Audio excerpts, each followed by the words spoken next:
ये आकाशवाणी है। कोविड-19 विशेष कार्यक्रम के अंतर्गत प्रस्तुत है कोरोना वायरस संक्रमण की वर्तमान स्थिति पर चर्चा, जिसे प्रस्तुत कर रहे हैं पत्रकार आनंद श्रीवास्तव। इस कार्यक्रम में आमंत्रित स्वास्थ्य विशेषज्ञ हैं डॉक्टर अवधेश शर्मा। नमस्कार। हम सब के जीवन में ढेर सारे रंग होते हैं। जब हमारी मनोकामनाएं पूरी होती हैं तो हंसी और खुशी के रंग, जब हमारे साथ कुछ गलत होता है तो दुख और उदासी के रंग। जीवन के बनते बिगड़ते ये भाव हमारी सोच और बहुत हद तक हमारे मन पर निर्भर करता है। हम सबका मन बहुत कम समय में बहुत अधिक हासिल करना चाहता है।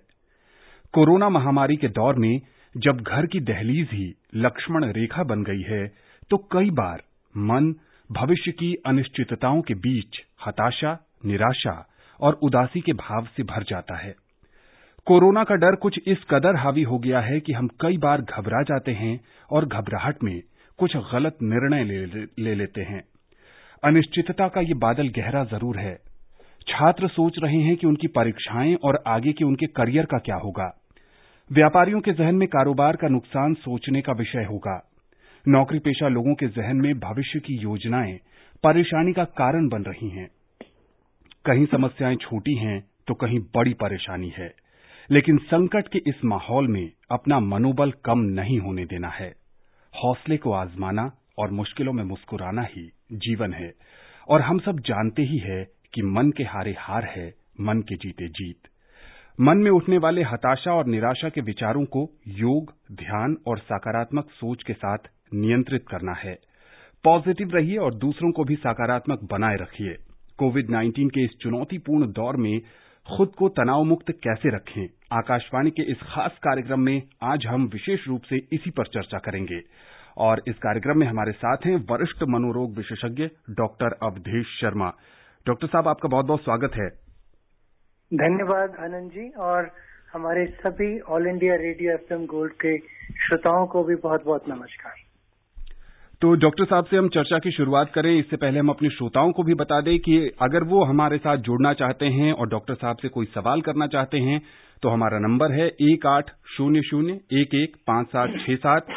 एक और नंबर है 01123314444 पर भी आप कॉल कर सकते हैं। डॉक्टर शर्मा, सबसे पहले ये जानना चाहेंगे कि जो इस समय कोरोना महामारी का दौर चल रहा है, ज्यादातर लोग घरों में हैं, एक अजीब सी हताशा और निराशा का भाव बहुत सारे लोगों के मन में है। एक डर है कि कहीं उनको कोरोना तो नहीं हो जाएगा, जिससे वो सब्जी ले रहे हैं कहीं उससे संक्रमण तो नहीं आ जाएगा, जहां से वो रोजमर्रा की जरूरी चीजें ले रहे हैं कहीं उससे तो वो संक्रमित नहीं हो जाएंगे। तो ये जो एक अदृश्य भय का माहौल है, उससे कैसे आदमी बचे और खुद को कैसे पॉजिटिव रखे? देखिए, जैसे कि भारत ने एक बहुत अच्छा निर्णय लिया और मैं एक डॉक्टर होने के नाते भी ये बात पूरी तरह से समझ के अपने सारे श्रोताओं को कह सकता हूं कि हमने बहुत जल्दी निर्णय लिया लॉकडाउन करने का, जिससे कि ये बीमारी एक से दूसरे और दूसरे से चौथे में जंप करते हुए एक बहुत बड़ी विपदा का रूप न धारण कर ले। और जिस प्रकार से हमने ये डिसीजन लिया सबने मिलकर, और वहां मैं कहूंगा कि हमारे सारे देशवासियों ने एकजुट होके जिस तरह की एक स्पिरिट दिखाई है, एक जज्बा दिखाया है, वो बहुत सराहनीय है और जरूरी भी था, क्योंकि अगर हम इसे नहीं रोकते तो जिस प्रकार से एक से दूसरे में फैलता तो पूरे देश में हमारे पास और कुछ करने के लिए रह ही नहीं जाता। और हमने ये एक्सपीरियंस से और कंट्रीज के एक्सपीरियंस से भी देखा। लेकिन ये कहने के बाद दूसरी बात मैं जो जरूर कहना चाहूंगा अपने सारे श्रोताओं से, कि अगर आप एहतियात बरत रहे हैं और इस समय में जिस तरह से गवर्नमेंट के प्रोग्राम्स हैं, एप्स हैं, जैसे आरोग्य सेतु ऐप है, जिससे कि आपके आसपास कोई है वो भी पता लग जाता है। तो जब आप मास्क पहन रहे हैं, सोशल डिस्टेंसिंग कर रहे हैं, लॉकडाउन का पूरा पालन कर रहे हैं और जितनी भी एहतियात के लिए आपको कहा गया है, जब वो पूरी तरह से बरत रहे हैं तो हमें डरने की कोई जरूरत नहीं है। देखिए, एक और मैं आशंका सारे श्रोताओं की दूर करना चाहूंगा कि हालांकि बहुत जरूरी है कि हम ये ध्यान रखें कि हम जहां गए हैं वो व्यक्ति को कोई बीमारी दिखती तो नहीं है, या कोई ऐसी जगह पे जाके कुछ चीजों को ना खरीदे, या खास तौर पे खाने पीने की जो चीजें हैं उस जगहों से ना ले जहां से कि आपको थोड़ा सा ज्यादा खतरा महसूस होता है जी। लेकिन उसमें इतना फंस भी ना जाए कि अपने आप को कोरोना के डर की वजह से बावलेपन की स्थिति तक ले जाए। जी। बहुत से ऐसे लोग हैं जिनके फोन्स आते हैं आजकल, और उनका मैं पेशेंट भी नहीं कहूंगा क्योंकि वो सिर्फ भयभीत हैं। जी। क्योंकि हर समय एक तो पेंडेमिक है कोरोना का, दूसरा है इन्फोडेमिक जो कि बहुत ज्यादा इंफॉर्मेशन का है। बिल्कुल। आप अगर एक के बाद एक चैनल्स देखते जा रहे हैं, वहां पे लोग आके अपनी ओपिनियंस दे रहे हैं, और फिर उसके बाद ये बात फैलनी शुरू हो जाती है कि साहब इतने घंटे तक वायरस जो है वो इस जगह पे रह सकता है, इस तरह से अगर आप करेंगे तो ठीक होगा, ऐसे धोना है, ऐसे नहीं धोना है। हाथों को कैसे सही धोना है वो ठीक है जी। बेसिक एहतियात हमने बरती कि हम जहां से भी सामान को लेके आए जी। वहां पर अगर हम किसी तरह का ग्लव्स डाल सकते हैं जी। या किसी तरह से हम ये एहतियात बरत सकते हैं कि एक ही पन्नी में वो लेके आए और उस पन्नी से उसको हटा दें और कुछ देर के लिए पड़ा रहने दें, तो उसके बाद इतनी कोई घबराने की बात नहीं है। सच्चाई ये भी है कि आज के समय में कोई भी मरीज कोरोना का इसलिए नहीं बना है क्योंकि उसने किसी जाके एक जगह को छू दिया था जी, या वो किसी खास जगह से कोई सामान खरीद के लाया। जी बिल्कुल। तो हम इतना ना डरें कि हम अपनी जिंदगी को ही विराम लगा दें। या कुछ से ऐसे मरीज हैं जो ये कह रहे हैं कि साहब मैं 1 महीने से तो खैर घर से बाहर गया ही नहीं हूँ, मैंने घर के अंदर भी किसी को नहीं आने दिया है जी। और यहाँ तक कि वो लोग जो कि कोई सामान भी देने आते हैं तो मैं उनसे करीबन 50 फुट की दूरी पे रहता हूँ और मैं ये भी देखता हूँ कि उन्होंने कपड़े कैसे डाले हैं, मुंह कैसे ढका है, वगैरह वगैरह। तो इतनी जब आप डिटेल्स में जाएंगे जी, तो आप नॉर्मल जिंदगी को नहीं जी पाएंगे। जी बिल्कुल ठीक कह रहे हैं डॉक्टर अवधेश। यहाँ एक और सवाल है कि सरकार भी कह रही है कि कोरोना से बचने के लिए रोग प्रतिरोधक क्षमता, इम्यूनिटी पावर बढ़ाने की जरूरत है। जैसा कि आप बता रहे हैं और जैसा कि श्रोताओं के मन में भी शंकाएं हैं, इससे ऐसा लगता है कि अब इस समय कोरोना महामारी के दौर में इमोशनली इम्यूनिटी बढ़ाने की भी जरूरत आन पड़ी है। क्या कहेंगे इस पर?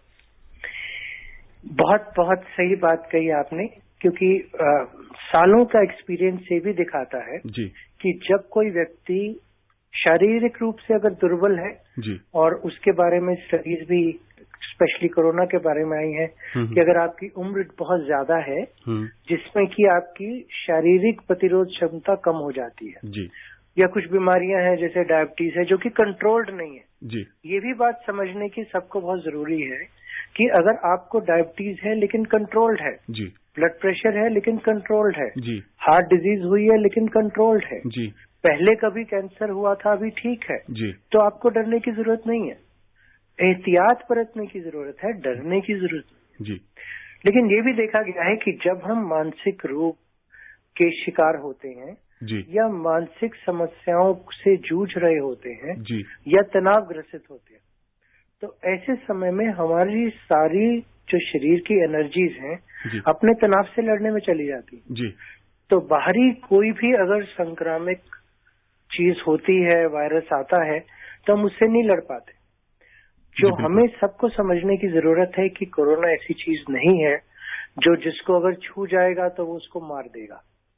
80% तो ऐसे केसेस हैं जो कि जिनको पता ही नहीं लगता, बिल्कुल ठीक है, जिनको एसिम्प्टोमेटिक कहा जाता है। बाकी लोगों में भी वो आता है, थोड़े दिन रहता है, माइल्ड सिम्टम्स होते हैं, ठीक हो जाता है। करीबन 3% से 4% ही ऐसे लोग हैं जिनमें वो ज्यादा सीवियर केसेस के रूप में आता है। और वहां पे जो आपकी मानसिक शक्तियां हैं जी, जो आपकी सोच है जी, जो सकारात्मकता है जी, जो आशावाद है जी, जो दूसरों से मिल के एक चीज को हराने की मन में इच्छा है, दूसरों की मदद करना जिसको हम इंग्लिश में अल्ट्रुइज्म कहते हैं जी। जब हम दूसरों की मदद करते हैं तो खुद ही शरीर में ऐसे कुछ हार्मोन्स निकलने शुरू हो जाते हैं जिससे कि हमारी प्रतिरोध क्षमता बढ़ जाती है जी। अगर हम खुश रहते हैं, अगर हम दूसरे लोगों से कनेक्टेड रहते हैं जी, अगर हम सकारात्मक रूप से पूरे देश को या अपने समाज को कम से कम कुछ देने की कोशिश करते हैं जी। तो जो सकारात्मक तरीके से हमारे अंदर तरंगे पैदा होती हैं वो भी रोगों से लड़ने की हमारी क्षमता को बढ़ा देती है। प्लस ये सिर्फ कोरोना से लड़ने के लिए नहीं है जी। आने वाले समय में एक तरह से ये आपदा भी है जी। लेकिन आपदा के साथ अवसर भी है जी। जैसे कि आपने शुरू में ही प्रोग्राम में कहा कि कई लोगों को फ्यूचर का बहुत डर है, पैसे का डर है, अपनी जॉब का डर है, स्टूडेंट्स को एग्जाम का या अगले कोर्सेज का डर है। तो वो डर के बारे में अगर हम अभी हमेशा ही सोचते रहेंगे तो उस समय पर जो अवसर आएंगे उन्हें हम देख नहीं पाएंगे। बिल्कुल ठीक। हम आपदा के तरीके से ही सोचते रहेंगे और यही सोचते रहेंगे कि क्या क्या गलत हो सकता जी। लेकिन उसमें जो अवसर उभर के आ रहे हैं, मैं समझता हूँ अपने हिसाब से कि आज से आने वाले अगले 2-3 वर्षों में हमारे पूरे समाज के सामने जो पहले था जिसको हम बिजनेस एज यूजुअल कहते हैं वो बिजनेस एज यूजुअल नहीं चल रहा था क्योंकि अगर हम अपने रिवर्स को देखें, अगर हम अपनी हवा को देखें, पानी को देखें, खाने को देखें या समाज में क्राइम्स को देखें या जो जितना की अंतर है जो कि टॉप के लोग हैं जिनके पास बहुत पैसा है और बॉटम पे लोग हैं जिनके पास खाने को भी नहीं है, तो ये एक तरह से मौका है, अवसर है उन सब चीजों को ठीक करने का। बिल्कुल, घर पे रह के आत्मचिंतन करने का, अपने विषय से जुड़े चीजों को और विश्लेषण करने का कि उसको कैसे बेहतर कर सकते हैं। और बहुत सारे लोगों के जहन में ये भी होता था कि वो परिवार को समय नहीं दे पा रहे हैं, तो कहीं ना कहीं छोटी छोटी चीजों में पॉजिटिवनेस ढूंढिए और निराशा से बचिए, यही डॉक्टर साहब कह रहे हैं। कार्यक्रम में पहले कॉलर जुड़ चुके हैं, मंदसौर से हैं बसंती लाल जी। बसंती जी, बहुत बहुत स्वागत है आपका। सर नमस्कार, मैं सगोरिया स्कूल घाटी जिला मंदसौर मध्य प्रदेश से बसंती लाल सूर्यवंशी बोल रहा हूँ। डॉक्टर साहब नमस्कार। नमस्कार जी बसंती लाल जी। डॉक्टर साहब मेरा 3 प्रश्न है। जैसे सीने में दर्द होने का लक्षण कोरोना हो सकता है क्या? और कपड़े में कितनी देर तक, पहनने वाले कपड़े में कितनी देर तक कोरोना जिंदा रह सकता है? और हाथ पग दर्द करने से भी कोरोना हो सकता है क्या?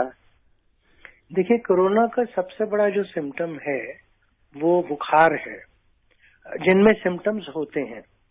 लेकिन अगर सिर्फ सीने में दर्द है, किसी तरह का आपको सांस नहीं फूल रही है या आपके नाखून नीले नहीं हो रहे हैं, जिसका मतलब है कि ऑक्सीजन शरीर में पूरी ठीक जा रही है, आप चल फिर पा रहे हैं, खांसी नहीं आ रही है, जुकाम नहीं है, बलगम नहीं है, बुखार नहीं है, तो सिर्फ सीने में दर्द जो है वो अकेला कोरोना का सिम्टम्स नहीं है। जहां तक कपड़ों की बात आपने कही, देखिए कपड़ों में कोरोना को जीवित रहने के लिए व्यक्ति की जरूरत होती है।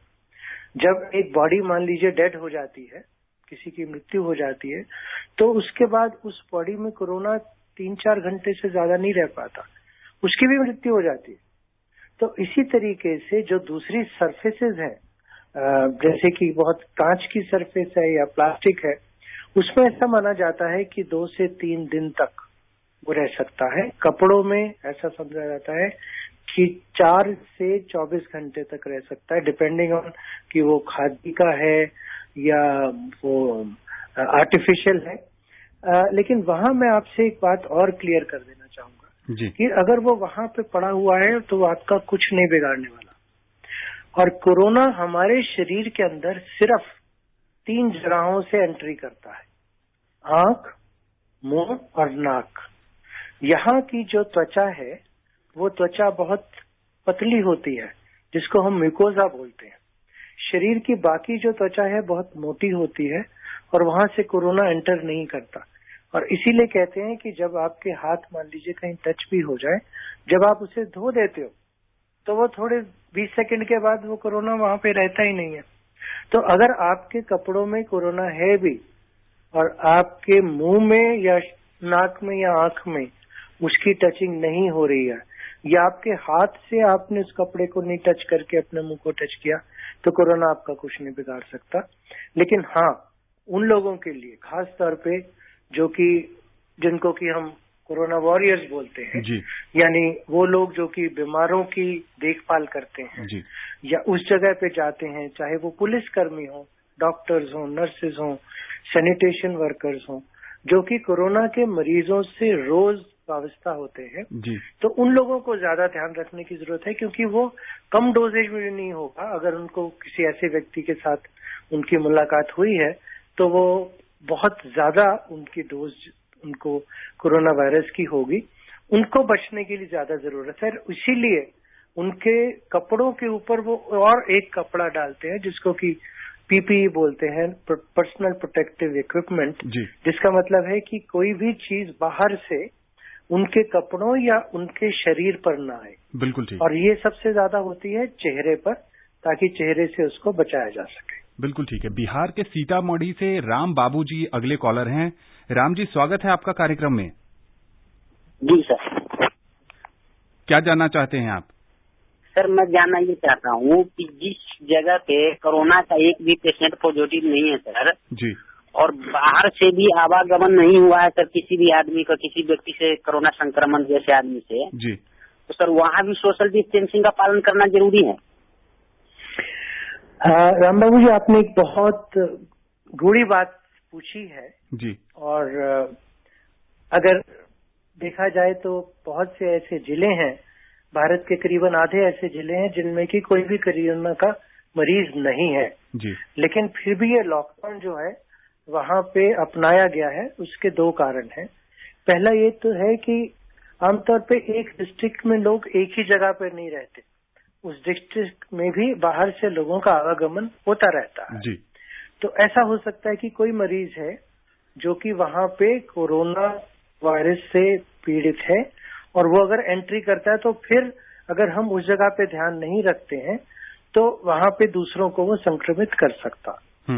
दूसरी बात ये है कि जब कुछ लोग हैं और 100 में से अगर आंकड़े देखते हैं तो करीबन ऐसे 80 लोग हैं जिनको कि बाहरी रूप से कोई लक्षण नहीं है जी। और हम जितनी भी टेस्टिंग कर सकें, हम पूरे भारत के 130 करोड़ लोगों की तो टेस्टिंग कभी भी नहीं कर पाएंगे जी। बिल्कुल ठीक। कोई भी कंट्री नहीं कर पाएगी और ना ही करना जरूरी है। तो अगर हम टेस्टिंग करते हैं तो वो सैंपल टेस्टिंग होती है, या तो वो मरीज जिनमें कुछ लक्षण है या वो जो कि दूसरे के साथ जिसमें लक्षण है उससे मिला है या वो पॉजिटिव है।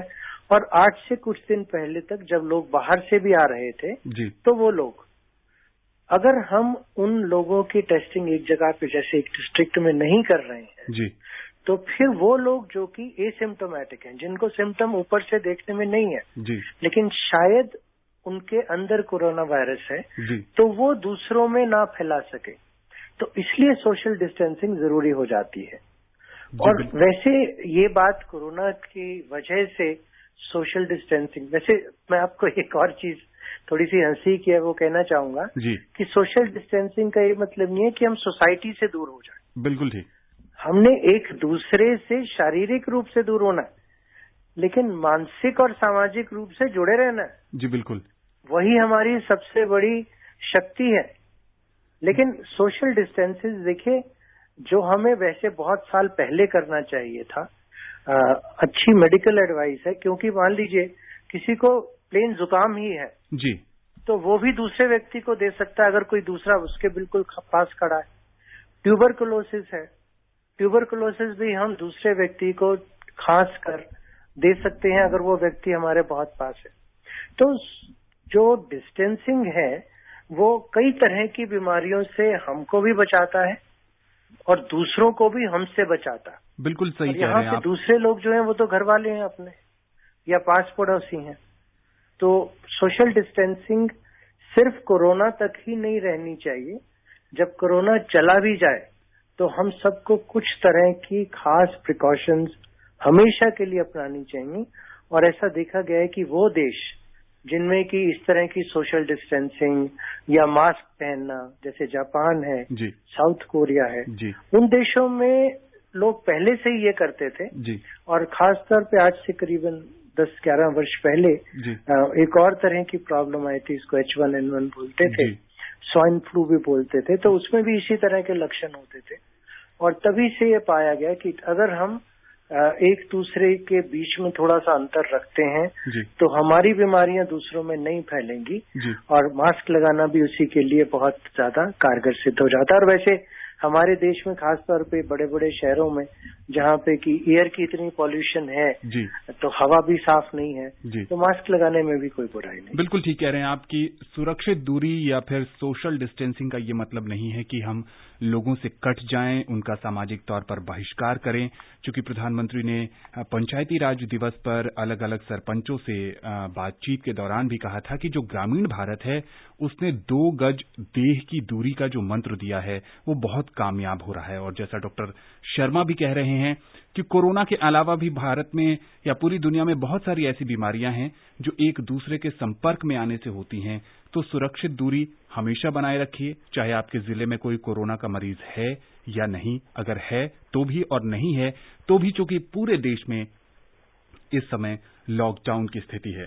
डॉक्टर शर्मा, जैसा कि आप कह रहे हैं कि बहुत सारे लोग इस समय भय के माहौल में हैं और हमारे श्रोता भी सोशल मीडिया के सहारे यही जानने की कोशिश कर रहे हैं कि अनिश्चितता के बादल कब तक छटेंगे, और ये जो शब्द है वो शब्द ही अपने आप में कहीं ना कहीं भय बना दे रहा है। लॉकडाउन कब टूटेगा, कब जीवन पटरी पर आ सकेगा, कब हम फिर से पुरानी तरीके से जीवन शैली में आ पाएंगे।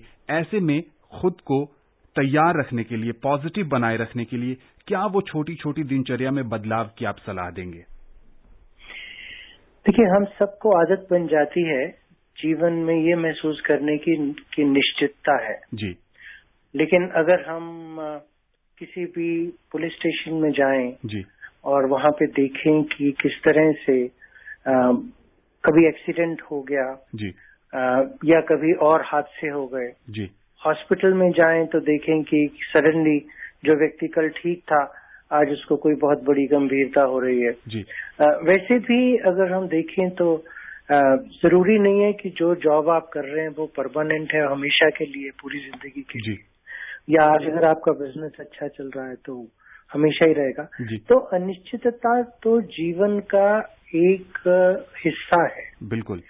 और हर इंसान को, मैं तो कहूंगा बचपन से ही जी, हमें अपने परिवार में बच्चों को जी, ये समझाना जरूरी है कि थोड़ी बहुत अनिश्चितता जरूरी है। जी, आशंकाओं होने से ही हम जिंदगी को, जिसको कहते हैं टेकन फॉर ग्रांटेड, कि हाँ साहब ये तो मेरा हक है, हमेशा ही ऐसा चलेगा। जी, लेकिन आज के समय में जब हम लॉकडाउन में हैं और अभी कुछ दिन और हैं जब ये खुलेगा, और किस रूप में खुलेगा इसके बारे में भी निश्चितता नहीं है जी, लेकिन खुलने के बाद भी कई और तरह की अनिश्चितताएं आएंगी। जी, उसके लिए पहला तो अभी से जी, और आने और खुलने के बाद भी जी, एक रूटीन बना ले। जी, वो रूटीन जो है, वो दिनचर्या जो है, जी, उसमें अगर हम जल्दी उठ सकते हैं, जी, देखिए इसके बारे में मेरे ख्याल से इससे अच्छा मौका कोई हो नहीं सकता जी, कि पिछले 10-15 वर्ष से पूरे विश्व में जी, लोगों का सोने का समय धीरे धीरे लेट होता जा रहा था। जी,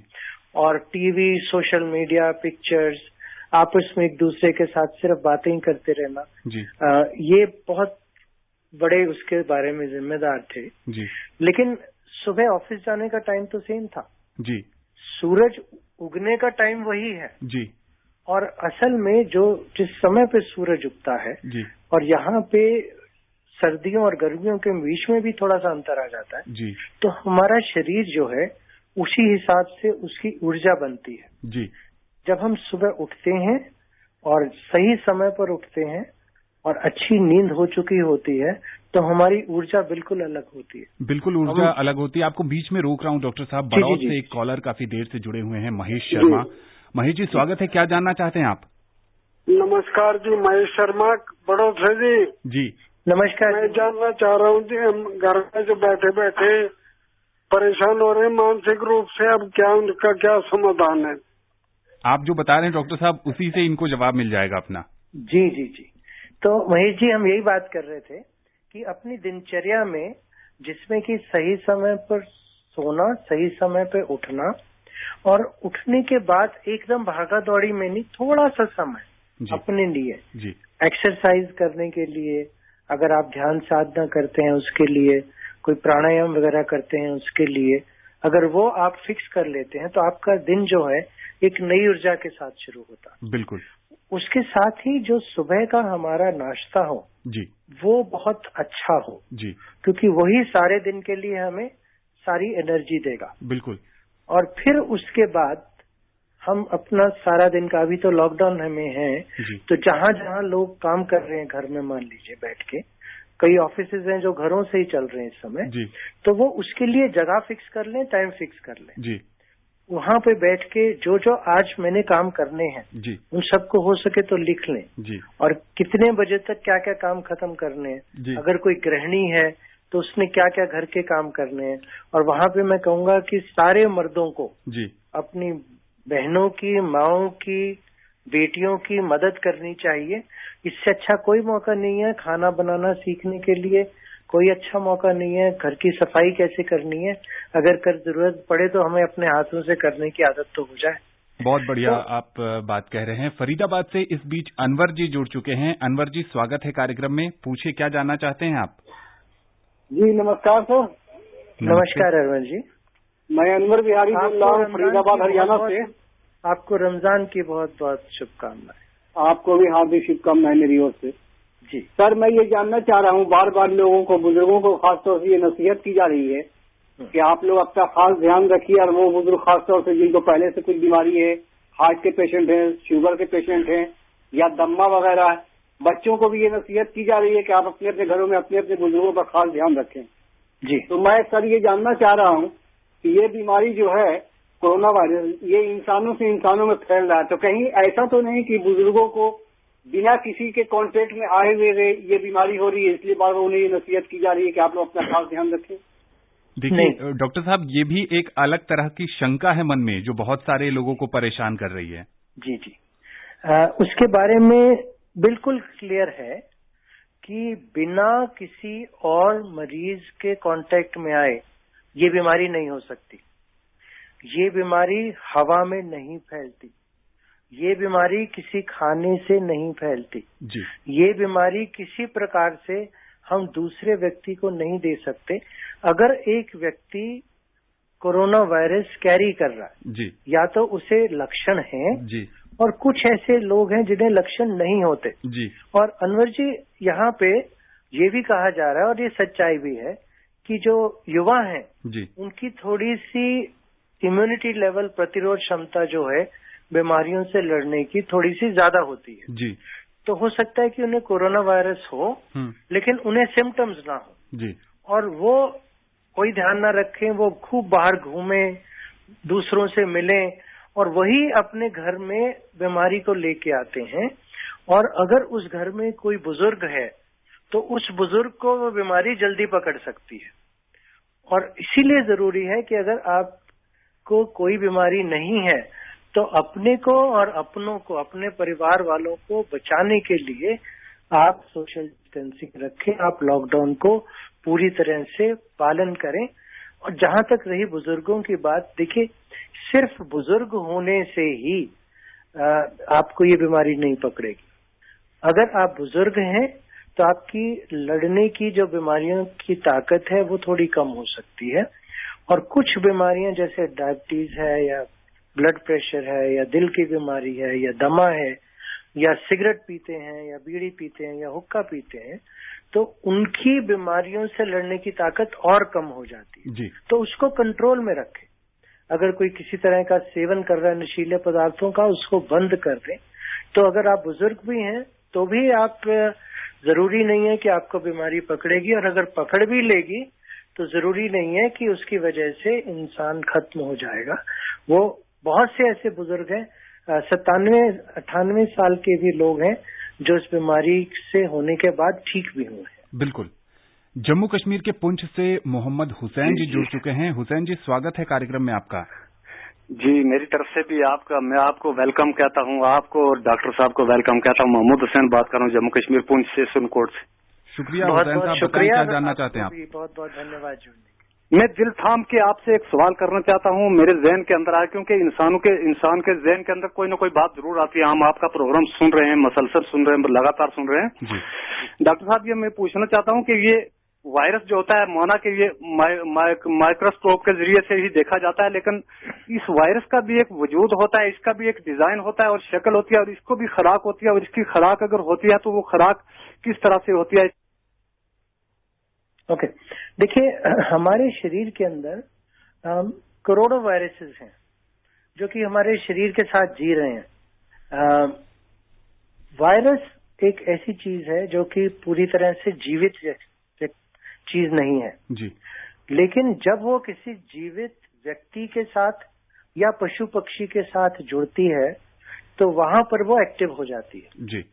वायरस भी जो है वो समय के साथ साथ बदलता रहता जी। ये जो कोरोना वायरस है ये पहली बार नहीं है कि उसने इंसान को अटैक किया है जी। इसको इसीलिए new corona virus, novel corona virus कहा जाता है जी। और जिसको कि कोविड-19 कहते हैं।